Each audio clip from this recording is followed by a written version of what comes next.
Buenas tardes, señora directora de la Real Academia de la Historia, queridos colegas, señoras y señores.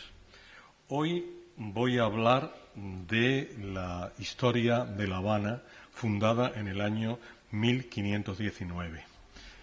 Quiero en primer lugar agradecer a la Real Academia, a la corporación a la que pertenezco, la oportunidad que me da de hablar de esta ciudad, de su historia, delante de un público que está interesado en estas cuestiones. Pero quiero darle también las gracias a don Luis del Rivero, que ha sido patrocinador, en primer lugar, de estas conferencias, y también, muy particularmente, personalmente, a don Feliciano Barrios, secretario de la corporación, que ha sido quien me propuso para que expusiera esta temática ante ustedes. Bien.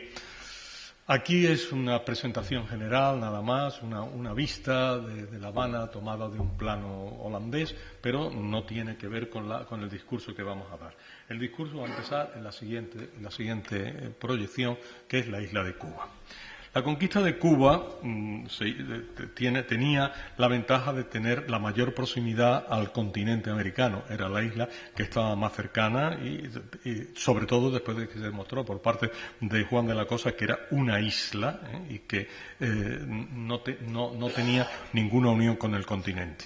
Sin embargo, el nombre de La Habana tiene una toponimia oscura, no sabemos de dónde procede. Se han dado muchas teorías, el cacique Abaguanox se ha dado también la idea de que puede venir de la palabra sabana por la extensión llana que está al sur de La Habana y al sur de la bahía de Matanzas. Pero todas esas son conjeturas en que en realidad no tenemos noticia. Pero es que tampoco sabemos exactamente cuándo se fundó La Habana.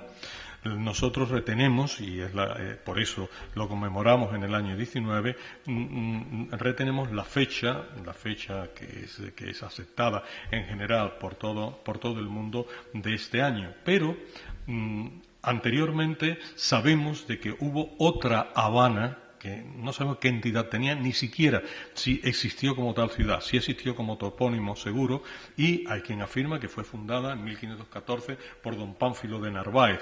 Otros estudiosos hablan de julio de 1515.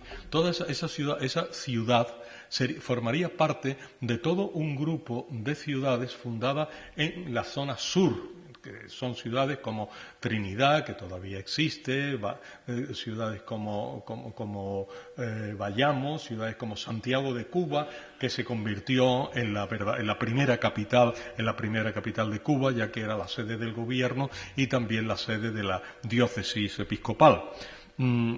Entre ellas estuvo también una Habana, pero de esa Habana no tenemos nada. Incluso uno de los grandes historiadores de Cuba, el profesor ya desaparecido, ¿no?, Manuel Moreno Fraginals, dijo que en realidad la fundación de La Habana fue un acto simbólico, pero que no tuvo realmente una realidad material, que no existió una ciudad de La Habana en el sur. Lo que sí sabemos es que muy pronto, aquellos primeros pobladores de La Habana salieron del sur, cruzaron toda la zona hacia el Golfo de México y fundaron realmente la ciudad de La Habana en un lugar que se conocía como Puerto de Carenas. Eso es seguro.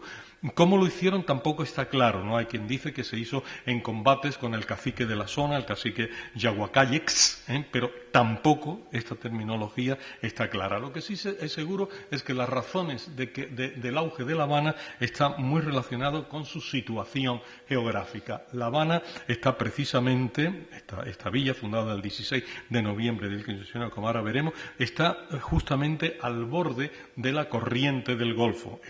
Tiene un acceso muy fácil al canal de lo que se llamaba entonces la Bahama. Hoy hablamos de las Islas Bahamas. Y tirando hacia la banda del nordeste, se llegaba cerca del 38 grados norte, muy cerca de las actuales Islas Bermuda. Y allí se podía tomar el callejón de los Alisios para ir rápidamente a España. Eso fue una de las razones de su fortuna.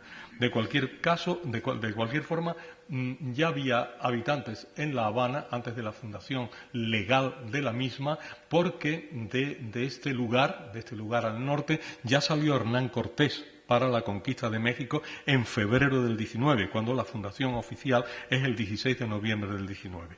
Esta fundación oficial en esta fecha está aquí simbolizada y recordada por este edificio que está en La Habana Vieja, que se conoce con el nombre, como aquí ven, del Templete.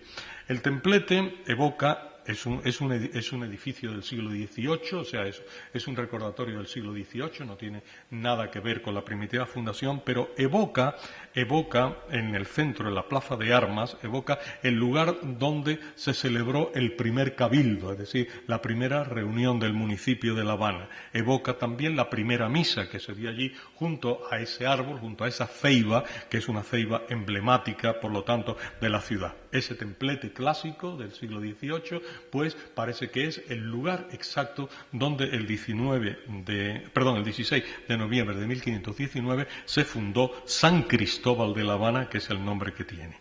Así que ahí tenemos la villa fundada por orden de Diego Velázquez, que era el gobernador de Cuba, y ahí tenemos, ¿no?, pues ese recordatorio en la Plaza Mayor de La Habana. Ahora bien, esta ciudad al principio es una ciudad de tránsito, una ciudad que su función principal es ser una parada para mandar gente al continente. De ahí, como he dicho, salió Hernán Cortés en el año 19, pero también salió, por ejemplo, Hernando de Soto, ¿no?, para Florida, aunque finalmente lo que descubriera sería el Mississippi y moriría justamente en el Mississippi.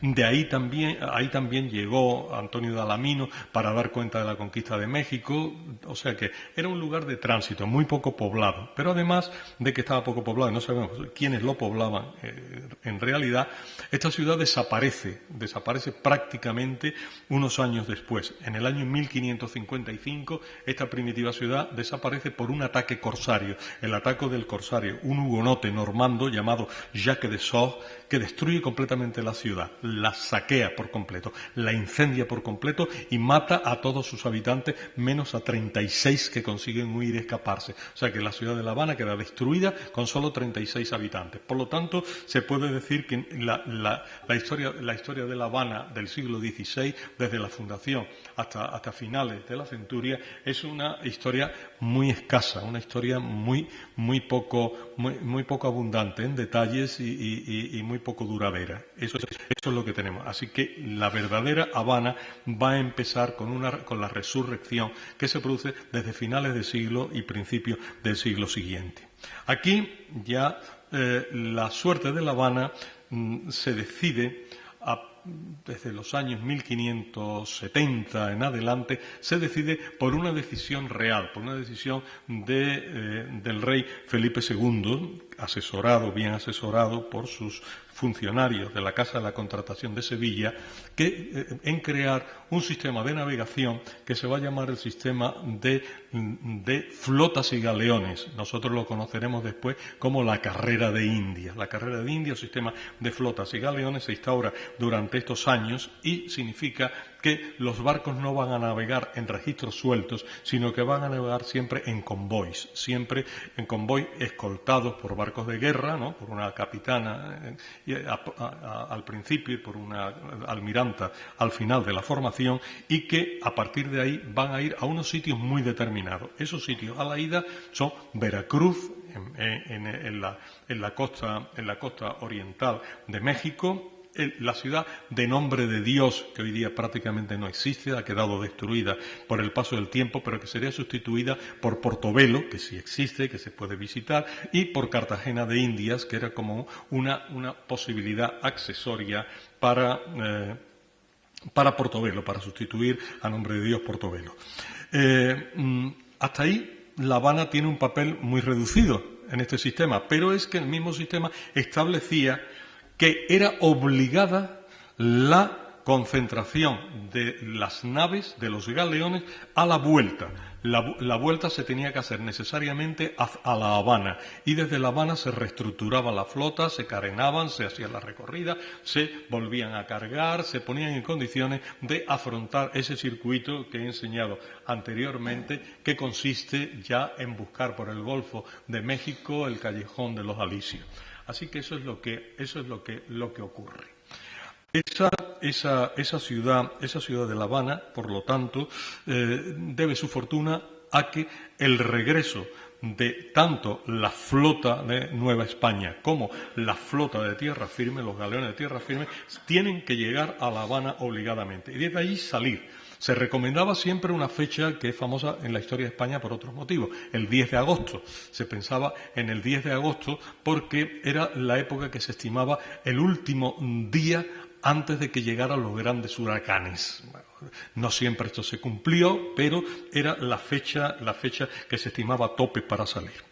En cualquier caso, este sistema convirtió a La Habana en el corazón de la carrera de Indias, hasta tal punto de que a partir de aquí, a partir de que se le da esta posibilidad de que sea el punto de salida, el punto de retorno a las Españas, desde que esto ocurre, La Habana no cesa de crecer. En primer lugar, se traslada el gobierno desde Santiago de Cuba, en el extremo de la isla, en el extremo oriental de la isla, como hemos visto, se traslada a La Habana. Y en 1568 La Habana es ya la capital y sede del gobierno de la isla de Cuba. Pero al mismo tiempo se pasa de villa a ciudad. En el año 1592, la villa de La Habana, de San Cristóbal de La Habana, se convierte en la ciudad de La Habana. Pero además se crea un astillero por Pedro Menéndez de Avilés que va a estar funcionando ya también a partir de los años 1570-1575. Ya empieza La Habana a cobrar sus funciones principales. ¿Cuáles son estas? Primero, el ser el centro del sistema comercial atlántico español, gracias a esta posibilidad, a esta imposición de que todos los barcos de regreso se concentren allí. Se va a convertir también en una ciudad de servicios marítimos. Era la última escala americana antes de salir de España y, por lo tanto, los barcos necesitaban reparaciones, necesitaban pertrechos, necesitaban víveres. Esa es su función principal. Y también nace, al calor de estas necesidades, nace el primer astillero de La Habana, este primer astillero del que estoy hablando, y que empieza a funcionar todavía a un ritmo muy lento, pero ya con barcos propios, porque había que evitar la dependencia estricta de los barcos de las provincias vascongadas y de Cantabria, que eran los únicos que entonces había. Había que fabricar barcos in situ y en estos primeros astilleros pues empiezan a fabricarse los barcos. Pero además, en estas fechas, finales del siglo XVI, principios del siglo XVII, la ciudad de La Habana se va a convertir en la ciudad inexpugnable. Aquí tenemos una primera imagen para que todo el mundo pueda comprender fácilmente cómo es La Habana. La Habana, como se ve, se entra por una bocana muy estrecha y de pronto la bahía se amplía enormemente. Al costado derecho de esa bocana se crea la ciudad de La Habana, la ciudad vieja con la cuadrícula hipodámica española y muy fortificada tanto en una orilla como en la otra para impedir con fuego cruzado el paso de los buques. Aquí vemos, ¿no?, cómo la ciudad va inmediatamente a construir toda una enorme teoría de castillos y de fortalezas. Ahora los veremos de nuevo, ¿no?, el antiguo sistema defensivo, sobre todo construido por el castillo de los Tres Reyes del Morro, por el castillo de la Punta, que está enfrente, y por el castillo de la Real Fuerza, que está en La Habana antigua. Vuelvo atrás y aquí se ve perfectamente, ¿no?, a la izquierda de la entrada tenemos el castillo del Morro y a la derecha tenemos el castillo de la Punta para que el fuego fuese cruzado, mientras que el castillo de la Fuerza no se ve ahí, no aparece, pero está en el centro geográfico de la ciudad. Esta extraordinaria fortificación, estas extraordinarias fortificaciones, ¿no?, del Morro, la Punta y la Real Fuerza hacen que se empiece a considerar a La Habana como una ciudad que se define fundamentalmente por lo excelentemente fortificada que está, lo excelentemente bien fortificada que está, y por lo tanto por ser una plaza casi inexpugnable. Y de ahí le va a venir muy pronto el escudo de la ciudad que se le da en el año 1655, que son, como se ve, ¿no?, pues tres torres de plata en campo de azur, y luego pues una llave de oro que es la llave del Nuevo Mundo. Este escudo de las 3 torres de plata en campo de azur y la llave de oro en el mismo campo, pues es el escudo siempre de la Habana, que además tiene también, luce una corona almenada en la parte alta, así que en la cimera. Así que este es el escudo de la ciudad, por eso, porque justamente en este momento, pues un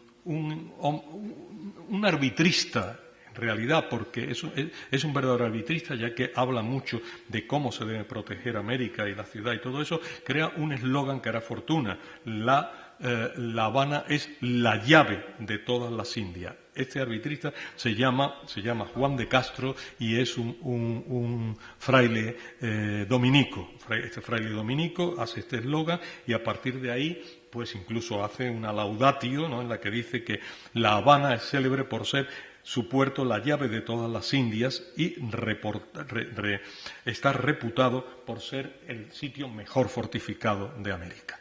Esto es lo que le da. Así que en el siglo XVII y la primera mitad del XVIII, La Habana se convierte en lo que llamaríamos una ciudad marítima típica, una ciudad marítima de servicios. Es una ciudad que en su asesión clásica pues es una ciudad dedicada primero a la construcción naval.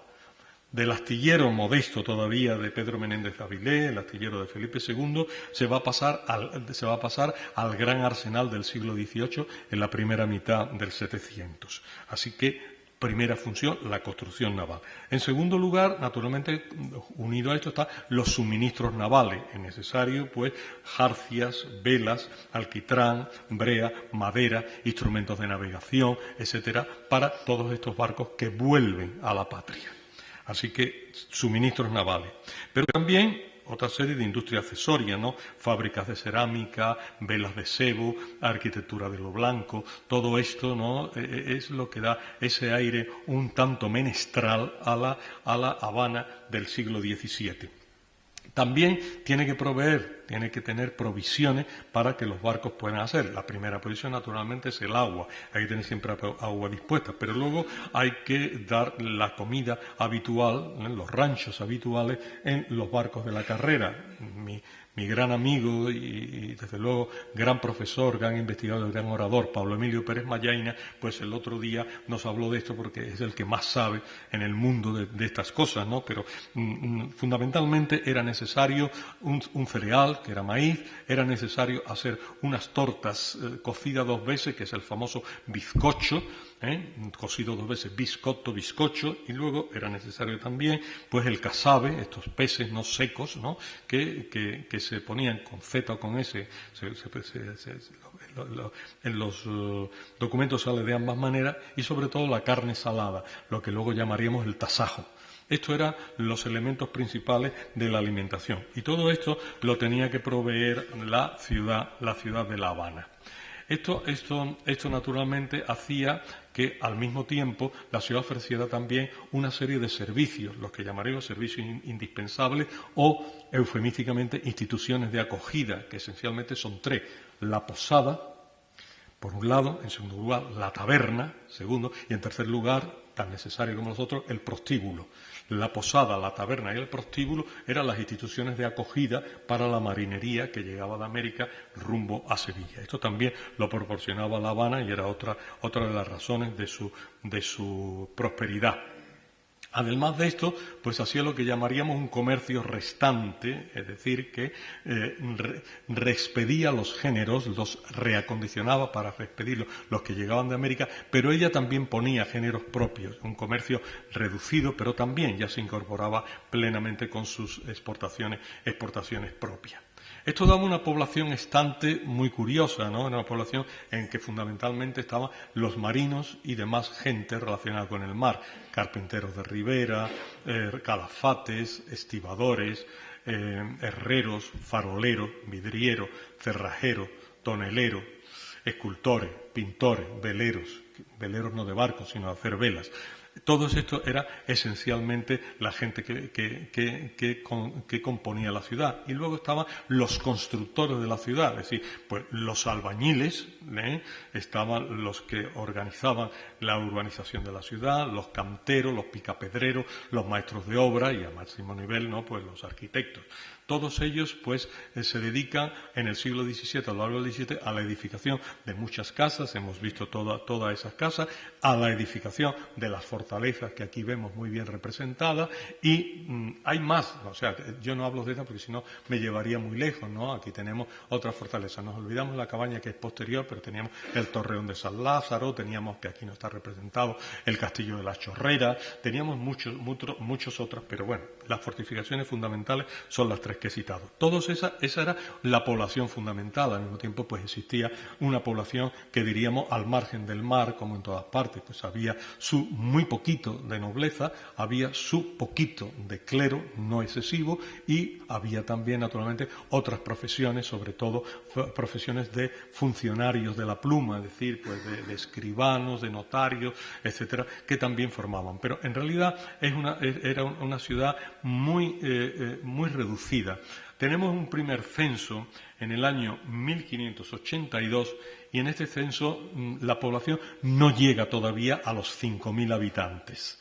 Esos habitantes de esos habitantes tenemos ya una primera estructura pigmentocrática, ¿no? Hay una división fundamentalmente por el color de los habitantes. Está compuesto por unas 1.000 personas de raza blanca, por unos 2.000 indios que pronto van a ir desapareciendo los indios con el mestizaje o con la huida o su paso al campo, y en La Habana no van a quedar indios, y finalmente empiezan a aparecer los negros y mulatos que provienen de la importación de esclavos africanos que en este instante comienza. Así que 1.000 blancos, unos 2.000 indios, unos 2.000 africanos, unos 2.000 esclavos negros. Esta es más o menos la población. Sí llegamos a los 5.000 habitantes, aunque la verdad es que no se llegaba todavía. No se llegaba a tanto. Aquí tenemos los castillos principales. Tenemos la Real Fuerza, que está en el centro de la ciudad. Tenemos el castillo más importante con su enorme faro, los Tres Reyes del Morro, que es el que defendía realmente la ciudad y se vería más tarde que era básico. Y luego el castillo más modesto que servía para cruzar el fuego, el castillo de San Salvador de la Punta. Todos estos castillos siguen existiendo hoy día y además, pues, el castillo del Morro y el castillo de la Punta han sufrido pocas alteraciones. Bien, aquí tenemos el astillero también para que lo veamos cómo funciona. El astillero es fundamentalmente la parte de la izquierda, la parte que está en blanco. Se ve una pequeña puertecita, la puerta llamada de la Tenaza, que comunica con la ciudad. Comunica con la ciudad antigua. Y luego el resto son las instalaciones del astillero, donde se ven en su máximo esplendor las 4 gradas que llegó a tener y luego los artilugios de los que hablaremos más tarde para que se convirtiera en un gran arsenal.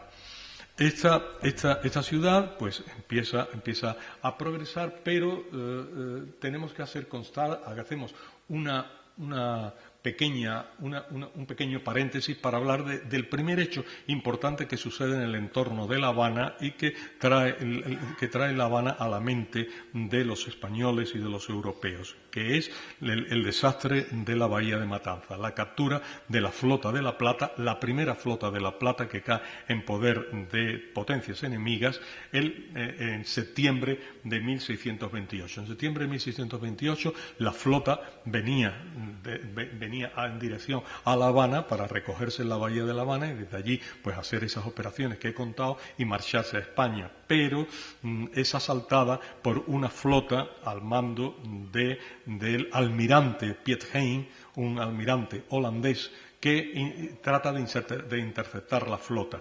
En ese momento, ¿no?, el jefe de la escuadra, don Juan de Benavides y Bazán, pues se siente acorralado y en lugar de entrar en La Habana, no sé qué viene luego, voy a darle, sí, en lugar de entrar en La Habana, aquí está muy bien diseñado, ¿no?, todo el sistema de protección, En lugar de entrar en La Habana, decide salir al largo y subir por la costa norte hacia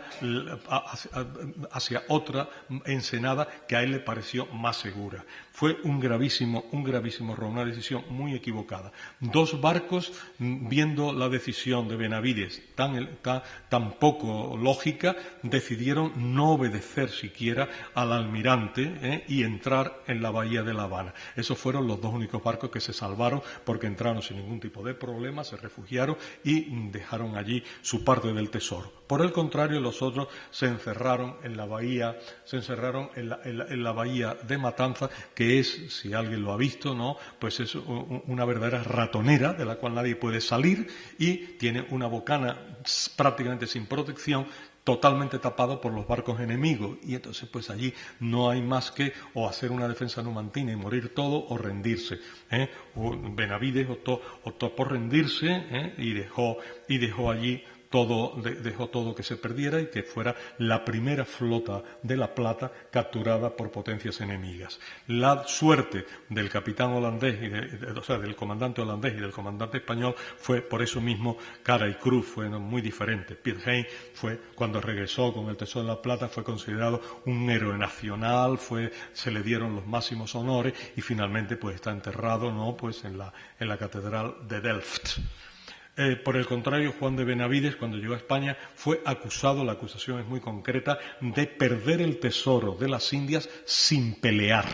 Esta es la acusación fundamental que se le hizo, sin pelear, porque él huyó de la bahía de Matanzas hacia la sabana del sur, huyó abandonándolo todo, abandonando la flota.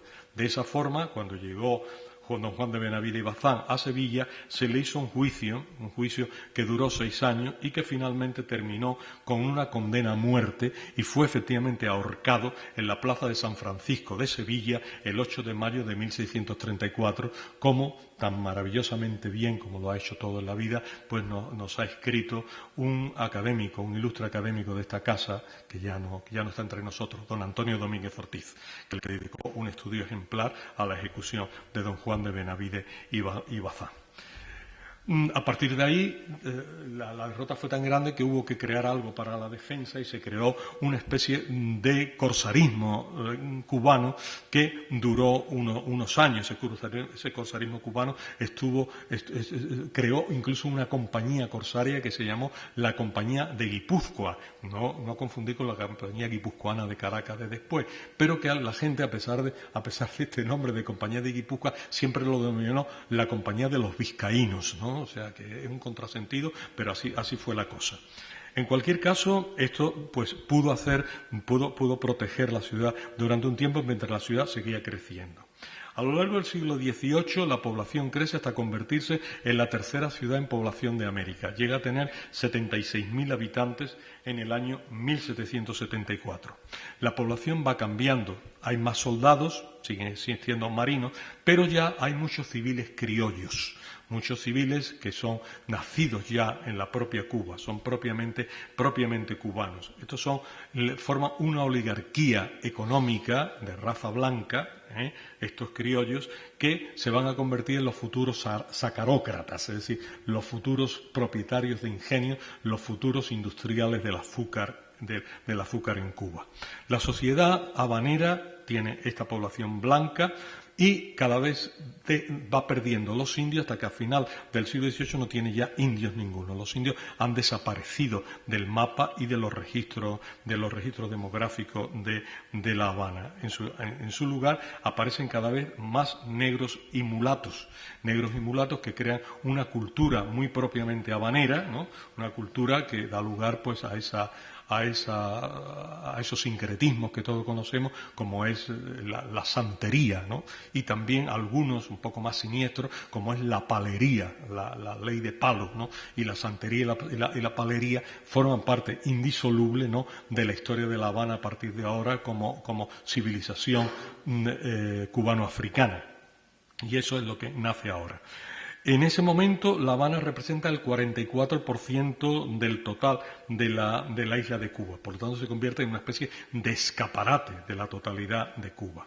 Y, siguiendo a aquella frase famosa de Juan de Castro, Otro escritor, Félix de Arrate, en esta época, pues desarrolla aquella idea y en el año 61 dice que La Habana es la llave del nuevo mundo, como se titula esta conferencia, como ya había dicho Juan de Castro, pero además la llama antemural de las Indias occidentales.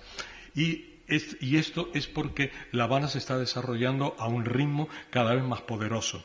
Primero hay un auge económico a base de unas grandes industrias. La factoría de tabacos de La Habana, que se funda en 1711 para crear allí sus propios habanos, sus propios puros, su propio tabaco, ¿no? Como se dice además hoy todavía en Cuba, ¿no? Hoy los cigarros, los puros son un tabaco, dame un tabaco. Bien, y se crea para no llevar a Sevilla toda la producción de tabaco de La Habana. Se crea también en el año 1740 la llamada Real Compañía de La Habana, que va a tener el monopolio justamente del comercio del tabaco, pero también el monopolio del comercio del azúcar, de la madera y del cuero. Todo esto va a estar en manos de la Compañía de La Habana. No va a estar durante mucho tiempo porque se descubre una corrupción interna tremenda en la compañía y la compañía quiebra y se la hace desaparecer.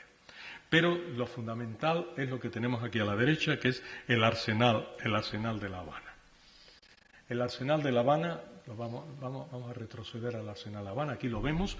El arsenal de La Habana empieza a funcionar cada vez de una forma más espectacular. En primer lugar, se llama el arsenal de la Tenaza, porque por esa puertecita que vemos ahí que da lugar al gran arsenal posterior. El arsenal de la Tenaza nace en el año 1736, pero la tecnología lo va renovando cada vez más, sobre todo a partir de la introducción de estos elementos, lo que se llamaba en la época, ya la llamaba todo el mundo, la machina.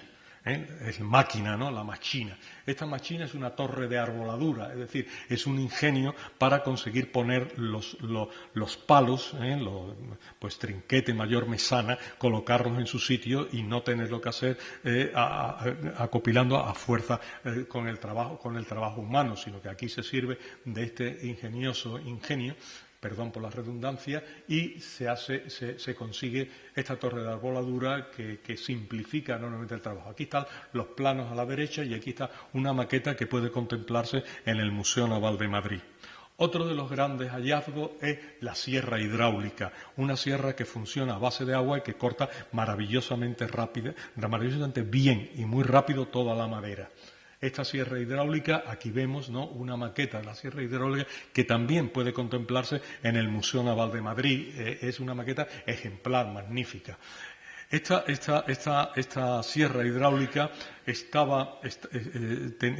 derivaba su fuerza del agua que corría a través de una cañería importantísima que se llamaba la Zanja Real, que todavía existe hoy y que todavía hoy se puede ver porque hay espacios en La Habana Vieja que han sido cubiertos de vidrio para que se pueda ver el recorrido de esta Zanja Real, de este agua. Y este agua, además de dar de beber a todo el mundo, porque además había muchas fuentes en La Habana, además de eso, pues permitía, ¿no?, que la sierra hidráulica trabajara a pleno rendimiento. Gracias a la sierra hidráulica, gracias a la machina, eso permitió que el astillero, el arsenal de La Habana, tuviera cada vez más trabajo, tuviera cada vez más necesidad de hacer más barcos. De ahí que enseguida se construyeran las cuatro gradas que hemos visto anteriormente, ¿no? Aquí la ven en el número 22, aquí están, se pueden construir hasta cuatro barcos a la vez. Antes solo se podía construir uno, ahora ya se pueden construir cuatro barcos. Aquí tenemos, por lo tanto, bueno, esto también se puede ver, ahora lo vamos a ver, ya lo puedo dejar aquí. Se podían construir cuatro barcos a la vez y, de hecho, lo normal es que estuvieran funcionando las 4 gradas a pleno rendimiento. ¿Eso qué significa? Que se construyeron a un ritmo extraordinario una enorme cantidad de navíos de línea, ¿no?, de los que tenían pues 64 o 70 cañones, ¿no?, y que eran los grandes barcos de guerra. Se construían también fragatas, ¿no?, fragatas de menor envergadura, de menor tonelaje, pero también eran barcos de guerra. Y sobre todo se dedicaban a hacer todas las carenas y recorridas que eran necesarias. De ahí que enlace un poco estas carenas, ¿no? Pues con el primitivo nombre de Puerto de Carenas que tuvo La Habana. Así que se convierte en un gran centro de producción naval.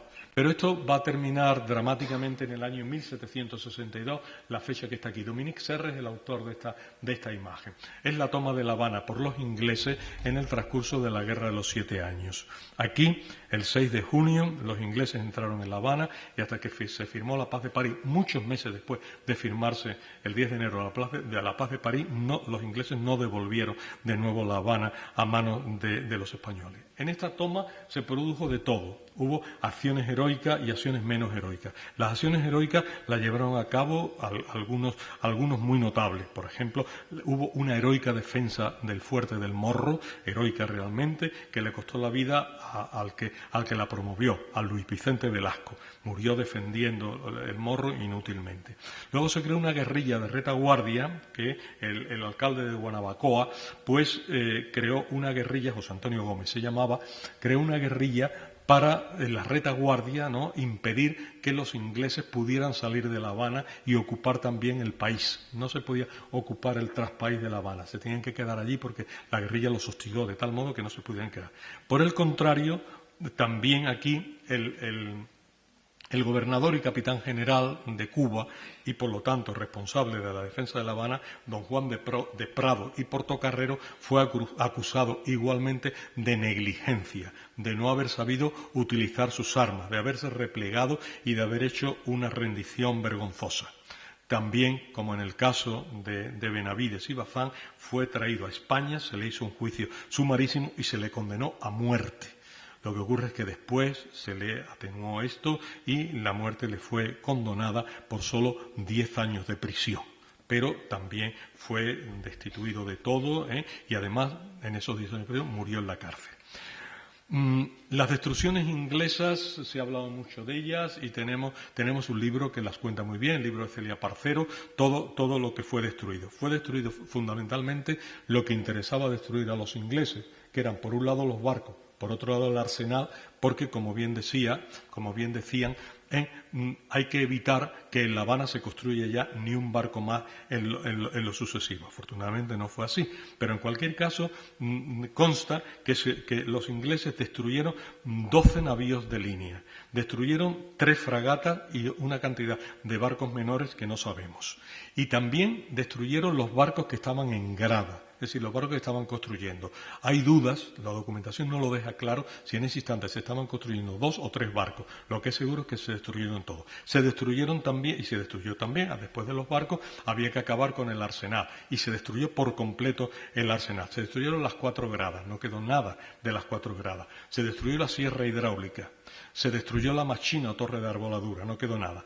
Todas las puertas macizas del arsenal fueron destruidas a hachazo. Es decir, que del arsenal quedó bien poca cosa y se puede decir que el propósito parecía logrado. Lo que pasa es que este propósito deliberado finalmente se reveló fallido porque el arsenal no solo no se arruinó para siempre, sino como un ave fénix renació de sus cenizas para convertirse en un gran arsenal en el siglo XVIII. Aquí se ve pues, esta vista, ¿no?, de la toma de la bahía de La Habana.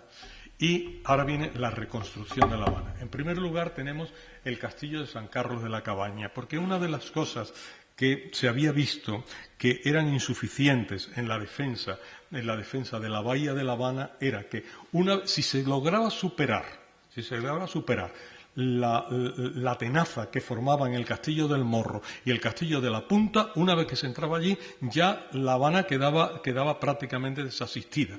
Y fue necesario, se vio claramente, que era necesario construir otro castillo que estuviera justamente más allá del castillo del Morro, defendiendo el centro de la bahía e impidiendo que los barcos se asentaran, como se asentaron los ingleses, sin que nadie los tocara, sin que nadie le hiciera nada, en el pleno centro de la bahía. Entonces se crea este castillo que es más grande que todos los demás, el castillo de San Carlos de la Cabaña, ¿no?, que además está maravillosamente bien artillado por toda una serie de bellísimos cañones construidos en Cataluña, los famosos cañones catalanes de San Carlos de la Cabaña, que son de una belleza extraordinaria. Todos tienen su grabado en el bronce, su carnet de identidad en el bronce, y son dignos de verse, ¿no? En ese instante, los grandes cañones de bronce solo se construían en dos lugares en España, se construían en Sevilla o en Barcelona. Aquí la mayor parte se construyó en Barcelona. Todavía es una atracción para todos los turistas, aunque no la mayor, ya que la atracción mayor es la oficina donde trabajó el Che Guevara, ¿no?, después de la Revolución Cubana. Eso es lo que la gente va más a ver. Pero esto es digno de ver. Los cañones son una verdadera joya, una verdadera preciosidad.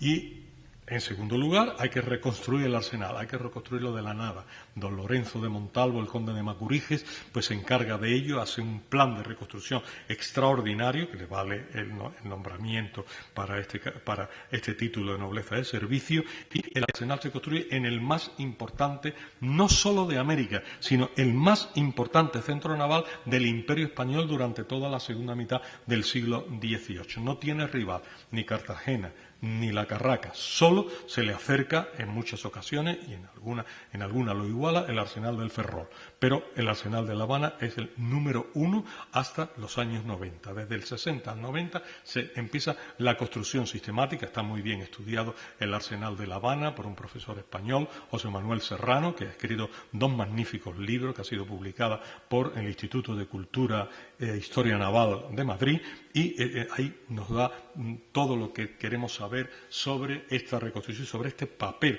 del arsenal de La Habana como centro naval, ya digo, no solo de América, sino de todo el Imperio Español. Este ascenso de La Habana tiene su correlato también en otras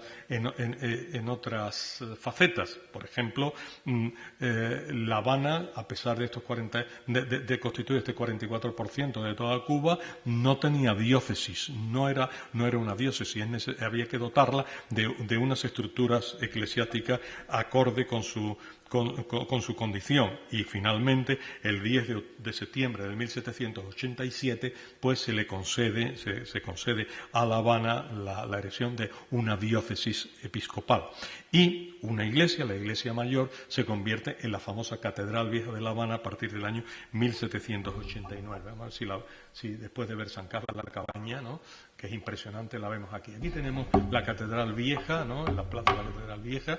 Allí, ¿no?, si se coge a la izquierda se llega a la bodeguita de en medio, y si se pone uno en el otro lado se ve la estatua de Antonio Gades.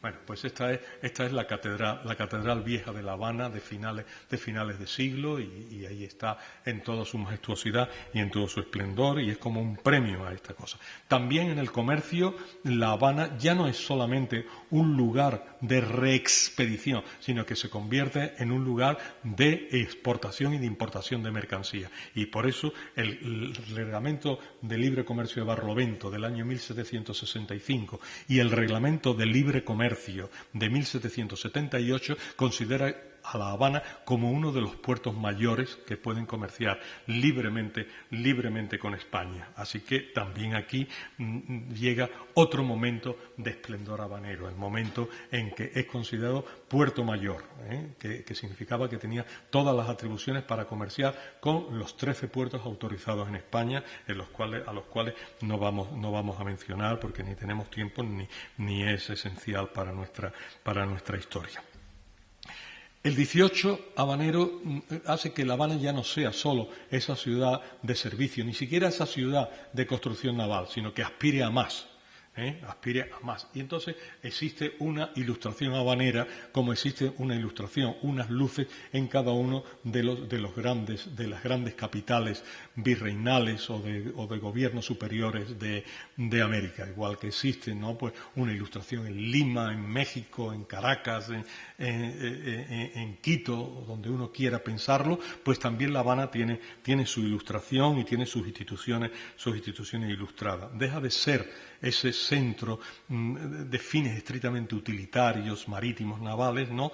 Deja de ser esa ciudad que no tenía mecenas nobiliarios porque apenas había nobles, no tenía mecenas eclesiásticos porque no tenía ni siquiera diócesis. Entonces es una ciudad menestral que no brillaba precisamente por su belleza y por sus instituciones culturales.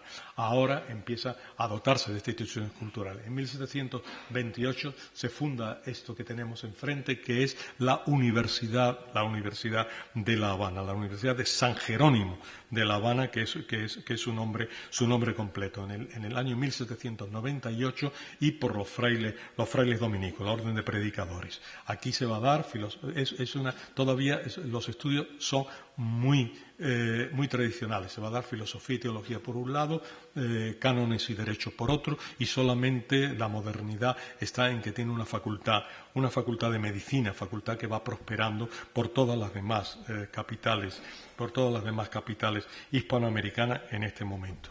Y se funda también una institución que navega desde España hacia América, que son las sociedades económicas de amigos del país.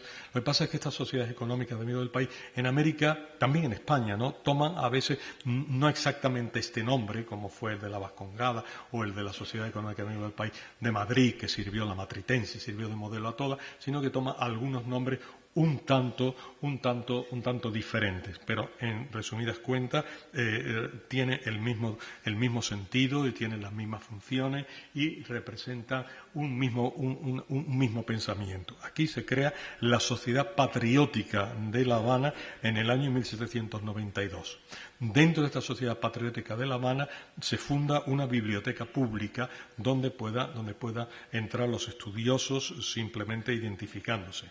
Se publican unas famosas memorias de la Sociedad Patriótica de La Habana, que son una fuente extraordinaria para conocer ese periodo cultural de Cuba. Sustituye a otra publicación periódica que había surgido anteriormente, que se llamaba el Papel Periódico de La Habana. El Papel Periódico de La Habana cede su paso a estas famosas memorias de la Sociedad Patriótica. Y también se crea un jardín botánico que va a ser también uno de los mejores jardines botánicos de América, gracias sobre todo a la preocupación de un botánico eminente, don Juan Antonio de la Osa, con 2 S. Ese don Juan Antonio de la Osa, pues es el botánico que eleva a la máxima categoría al Jardín Botánico habanero. Surgen naturalmente pues grandes personalidades al amparo de todo este mundo institucional que se ha creado, grandes sabios, grandes literatos, pintores, músicos. La ciudad se renueva, aunque muy a final de siglo. Esta renovación es muy de finales del siglo XVIII, a pesar de la prosperidad. Muy al final del siglo XVIII. Tenemos figuras como la de Félix Varela, que era un sacerdote, pero que crea en el seno de la Sociedad Patriótica de La Habana, crea el primer laboratorio de física y química que tiene un gran carácter de modernidad, ¿no?, este laboratorio.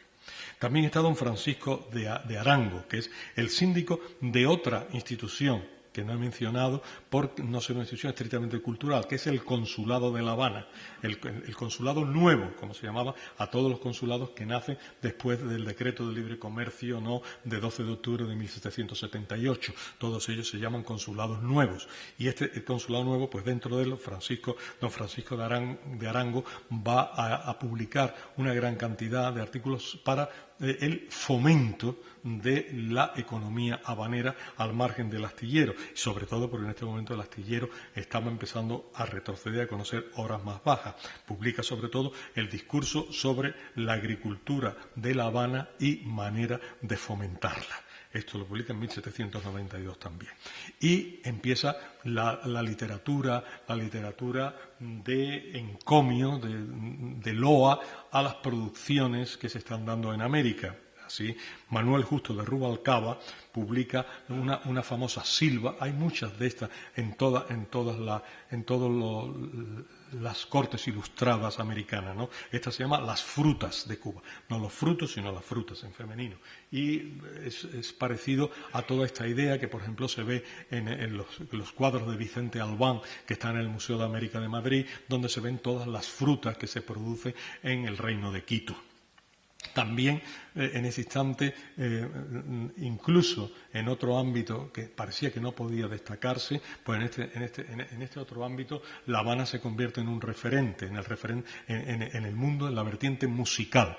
La Habana va a producir uno de los más grandes músicos americanos del antiguo régimen, el famoso Esteban de Salas, que está enterrado en la ciudad donde él era habanero y produjo su música, una música religiosa, misas, motetes, villancicos, etcétera, lo produjo en La Habana, pero luego se trasladó a la Catedral de Santiago de Cuba y allí desarrolló el resto de su obra. Es un músico extraordinario, se ha publicado mucho, hay mucha discografía sobre Esteban de Sala y está enterrado justamente en Santiago de Cuba. Pero al margen hay otra música nueva que en ese instante no era valorada, era una música popular, de poca de eso, era la música de los negros, pero esa música de los negros cada vez va cobrando mayor entidad y esa música de los negros pues acabará incluso incluyéndose dentro del mundo musical clásico, dentro del mundo musical culto. Así que la música popular de origen africano también entra a formar parte de la cultura, esencialmente de la cultura habanera, porque es donde se produce la síntesis, ya que en el campo, en los grandes ingenios azucareros, pues se queda a un nivel de mayor desconocimiento, a un nivel más interno, más doméstico, más popular. En fin, con esto estamos llegando ya al final. La Habana, durante el siglo XVIII, lo hemos visto, conoce un gran auge demográfico. Empieza a crecer enormemente gracias a la inmigración española, al crecimiento vegetativo natural, a la importación de esclavos, esclavos que no solo viven en el campo, sino también dominan la ciudad. Hasta tal punto la ciudad crece que en el año 1827, que tenemos un censo fiable, La Habana alcanza los 100.000 habitantes. De aquel pequeño pueblo de 5.000 ahora ha pasado ya a ser un pueblo de 100.000 habitantes. Este pueblo, esta población tiene en su cúspide a una oligarquía criolla que cada vez está más conectada con el mundo del azúcar y del tabaco. Son los grandes sacarócratas que serán los grandes dominadores de Cuba en el siglo XIX. La sacarocracia cubana, pues todo el mundo la conoce y es famosa. Para ver cómo se forma esto, cómo la ciudad de servicios marítimos se transforma en otra cosa, esta ciudad de servicios marítimos se transforma en otra cosa, entre otras cosas porque el arsenal empieza a carecer de materia suficiente para seguir produciendo los barcos que producía, porque la corona española no tiene tampoco ya capacidad suficiente como para mantener ese ritmo absolutamente enloquecedor de construcciones navales y por lo tanto el astillero entra en una fase de declive en la última década del siglo XVIII, de la cual ya no se repone más. Entonces, eso es sustituido, esa carencia del ingreso de la construcción naval es sustituida por los cultivos de plantación. Son los cultivos de plantación los que salvan a La Habana, los que salvan a Cuba, a toda Cuba entera. Esto se puede ver muy bien en un libro que habla no solo del auge de la sacarocracia, no solo del auge de las grandes plantaciones de tabaco, sino que habla de estas industrias y habla no solo de la historia y de la economía, sino también de la antropología de esto. Está hecho por el antropólogo por excelencia cubano, que es, como todo el mundo sabe, Fernando Ortiz. Fernando Ortiz tiene un libro delicioso, maravilloso, recomendable para todo, que se llama Contrapunto cubano del azúcar y el tabaco. Es un libro fácilmente encontrable en España porque tuvo la suerte de ser editado por por Ariel Quincenal, en la época en que Ariel Quincenal pues era una lectura de bolsillo obligada para todos los historiadores. En este caso es un libro hecho por un antropólogo, pero un libro de obligada lectura para comprender esto, igual que otros libros como el de Manuel Moreno Fraginal, Cuba, España, España, Cuba, o la historia económica de Cuba de Julio de Riverén, nos da una idea de lo que pasa. En cualquier caso, yo me quedo aquí, no sigo adelante. La ciudad se expande, la ciudad tiene una expansión urbana extraordinaria, un enriquecimiento arquitectónico muy notable a lo largo del siglo XIX, y ya en esta época del censo de 1827, la ciudad de La Habana vaya camino, aquí estamos a final del 18, vaya camino de convertirse en lo que será en el 19, en la perla de las Antillas, ¿no? La ciudad colonial española más mimada, más querida por todos los españoles, y que ahora parece que vuelve a entrar dentro de nuestra órbita y volvemos a establecer unos contactos de nuevo más estrechos con ellas. Así que esa es para mí la historia de la ciudad de La Habana. Muchísimas gracias por la atención.